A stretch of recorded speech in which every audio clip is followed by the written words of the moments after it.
a lot of questions and comments from Facebook or YouTube of people too they feel stuck in a relationship. So they've been married for a while, but they have evolved and they've evolved in a spiritual being, and their partner is not so Mhm. much. And they've tried, but it's just not working. I mean, is this part of the process too?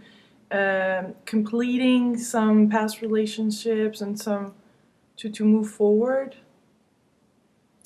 Yeah, it's something I very often also hear in my work, and certainly Facebook is no exception. In fact, relationships becomes one of the key topics when we're talking about creating an inspired life. Mm. But generally speaking, there's kind of a pattern that I recommend, which is the first thing you really need to do is the best you can with the relationship that you're in. In some cases, what that means is we are going to invite, first of all, ourselves to be sure that we are not rejecting our partner just because they're triggering some old wound or hurt or fear of control. The second thing, once we've done our work, is to invite our partner to understand what we're going through and possibly to go through a journey of transformation themselves. Now, this is where things get interesting because usually one of a few things will happen. One, we'll have a partner who will say, hey, I absolutely accept you the way you are. I'm not going to change, but I absolutely support you to be the person you need to be. And very often that's acceptable for a lot of people. And frankly, in most cases should be. In other cases, people are going to say, wow, you have changed and you've caused me to think about myself and I want to change too. Good for you. That's more the minority, but it is happening more and more. Three, we find an irreconcilable difference. We find that we have literally outgrown a relationship, or we've come to realize that the person we truly are and the person we are truly in a relationship with are ultimately and perpetually incompatible. But I'm always cautioning people, make sure you do those early steps so that even if you leave the relationship, you're absolutely clear you did everything you could, you healed as much as you could, you offered healing as much as you could, and so you can leave, if that's what happens, you can leave from a place of confidence, of clarity, and compassion. That's cool. So tell us about your relationship because you have a beautiful little family. How did this happen?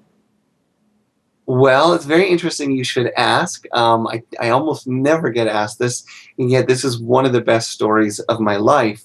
I had come to a place in my life where I'd done a lot of traveling and I'd done a lot of exploring of myself and the world, and I started to get that sort of nesting feeling. I started to feel like it was probably time to meet the one. Now, was it my feeling or was it some divine inspiration? I don't know.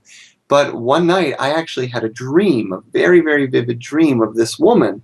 And I could see what she was wearing. I could see her cultural background. I could see where she lived, and even what she did for a living and her interests. Now, when I woke up from this dream, I had this very strong feeling that this was not just a wishful dream. This wasn't just wishful thinking, but that this woman was out there. In fact, the dream was so clear, I Googled some of the details of this woman, not knowing her name, thinking she'd come up. Well, here's the exciting part. She did not come up in Google. But later that day, I was at work. I was working in healthcare at the time. An advertisement for a conference came to my desk, and it was for a conference about healing Western medicine and its relationship to the environment. So picture this. I'm living in Winnipeg, Manitoba, Canada. I have a dream about a woman who lives in Santa Fe, New Mexico, and across my desk comes this advertisement for a conference, and guess where the conference was? Oh, Do you Santa want to Fe. guess?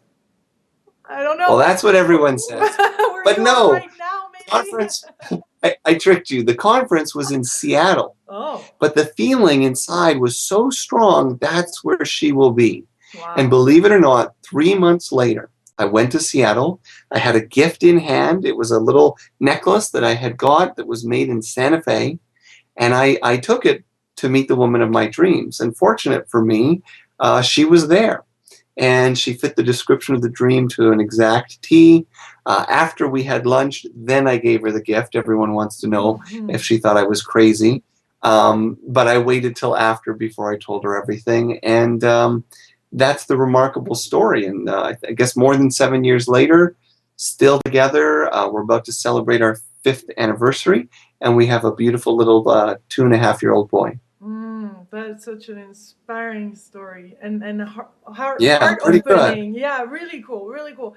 And you how about that dream though? That's really interesting. Did you often do you often have those images and those dreams come up? Yeah, that's it's a good question. I guess looking back on my life, a lot of people have said, Jonathan, you're clearly a very intuitive person. And I think that I grew up with a very strong sense of intuition and a very strong sense of connection to something greater in this world. So I probably took it for granted. Mm. Looking back, I'd say I haven't had a lot of dreams that have come to pass, but I've certainly had a few, and they've been life changing. One about my wife, and a couple about career that quite literally gave me instructions on how to move my career forward. So I've been blessed. I Yeah. don't know where it comes from or Well, how could to, it be coming you know, from the heart? Because but you have been truly putting out a heart desire, and wouldn't that have attracted and triggered the dream? yeah, I mean, I guess I'm being a little facetious when I say I don't know what it's all about because my life's Yeah, work is about teaching people what yeah. this is all about. I think what it's about for me, honestly, is it's about being open, Hmm. receptive, and what I would call surrendered, meaning every single day. And it's been like this for a long time, decades of my life. Every single day I try to wake up and really turn my life over to something greater. For me, I call it God. I don't really care what people call it. You could call it spirit or the nature of things or the way of life. But I think there is something in just truly trusting that if we are open, alert, compassionate, and paying attention to the lessons in front of us, that things really do work out. And so I didn't draw my wife in by saying, I want my wife. What should she look Hmm. like? You know, it Yeah. wasn't so much a manifesting Mm. as I think it was a being open to receive. Hmm. Hmm. Yeah. Hmm. I love And I that. should add for people listening, you know, Yeah. there's an important difference Yeah. because while manifesting is a very important sort of idea to explore, it's also one that's still very closely connected to attachment Yeah. An and ego. desire. Hmm. Yeah. And you know, the problem that I found is the more attachment and desire I have around something I'm trying to manifest, the more frustration, stress, and clinging I have, which leads to, you know, sleepless nights and agitation, which I personally don't particularly enjoy. Right, right. So how do you live your life now? Do you just open yourself up to God's, showing you the way and telling you, what needs to be done, or how does this work? Yeah, I mean, I still really try that. It's tough, you know. I have, you know, as you know now, a wife, a son, a big mortgage, and two jobs, and I'm The and American dream. yeah, living the American dream, trying to make help people with this book, and hopefully it'll be helping us. But you know, at the same time, I try to start every day from a place that says, you know, for example, the book. You know, instead of saying, "Oh dear God, I hope millions of people buy my book," and "Oh dear God, I hope I'm Mhm. famous," you know, I'm not interested in that. I try to wake up every day and say, "I hope that my message helps people. I hope I have the capacity to help a lot of people." I'm open to abundance. I'm open to safety and security, but my joy, my health, and my happiness are not built upon whether I get what I want. So, really, every day, my mindset is to be open to the opportunities in front of me, to be, I guess you might say, surrendered Mm. to whatever life presents. And then, you know, as they say, you know, you praise Allah and then tie your camel to the post, meaning, you know, yes, you surrender to God, but you know, you also do your work. Right, So you're co-creating. I put in a lot of energy and effort as well, but I try to do it without expectation. Super. Tell us about your first spiritual experience that totally transformed your life. Ooh, um, well, that's interesting. I guess it reminds me of something that happened when I was pretty young. I was probably about 13. And this summer, I had a flashback to this moment.